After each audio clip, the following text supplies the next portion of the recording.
ինչպես տեսնում եք, քաղաքացիների թիվը ավելացել է, այստեղ նաև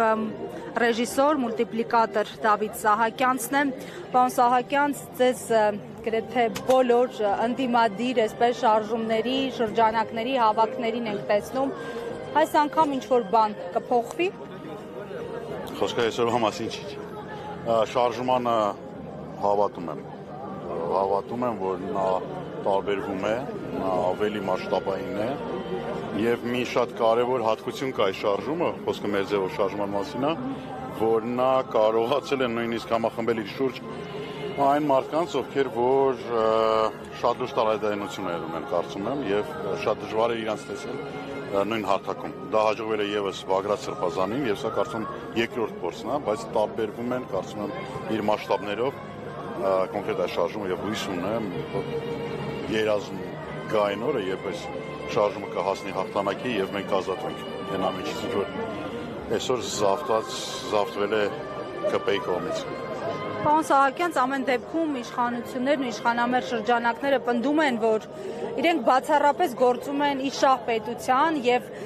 իրենց գործողություններն էլ պայմանավորում են հենց իշահ պետության, ասում են, որ հակապետական հայտարարություններ են հնչել, եկեղեցին այսպես ասած ընդվզել է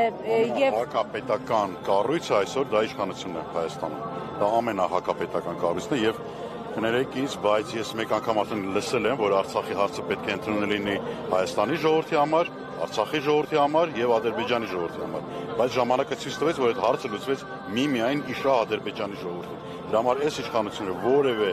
խոսքերին, որևէ պնդումներին ուղղակի պետք է անտեսել եւ հասկանալ, որ դրանց հետևում սուտն է, գլոբալ մեծ մասշտաբների, սարսափելի մասշտաբների հասնող սուտն է եւ կեղծիքը, որով նրանք ուղղորդվում են։ Եվ ամեն մի բանը, որ իրանք ասում են, դրա հետևում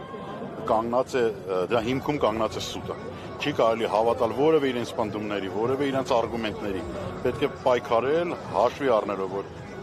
իշխանությունը կեղծում ամեն ինչ։ Պարոն Սահակյանց, եւ եկեղեցու հանդեպ իշխանությունների որդեգրած այս վարքագիծը ինչով եք պայմանավորում, ինչու եկեղեցին, ինչու մեր հոգեվորականները, արդյոք Փաշինյանի պնդումը, որ ուզում է բարեփոխել եկեղեցին, օբյեկտիվ է։ Իհարկե ոչ, էլ եմ ասում։ Ես ելնում եմ նրանից, որ նա սուտ է, խոսում առասարակ։ Եկեղեցին վերջին ինստիտուտն է, վերջին բաստիոնն է հայության, ամբողջ հայության, հավաքական հայության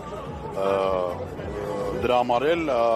հիմա ամբողջ ուժով նետվել են հենց եկեղեցու սյունը, այդ վերջի սյունը մետակից տանելու եւ ես հույս ունեմ, որ դա չի հաջողի իրենց եւ կարծում եմ հաղթանակ կսկսվի, շարքը հաղթանակների կսկսվի այն պահին, երբ մենք կանգնենք մեր եկեղեցու կողքին, պահենք հաշվի չառնելով որևէ մեր վերաբերմունքը կաթողիկոսին կամ այս կամ այն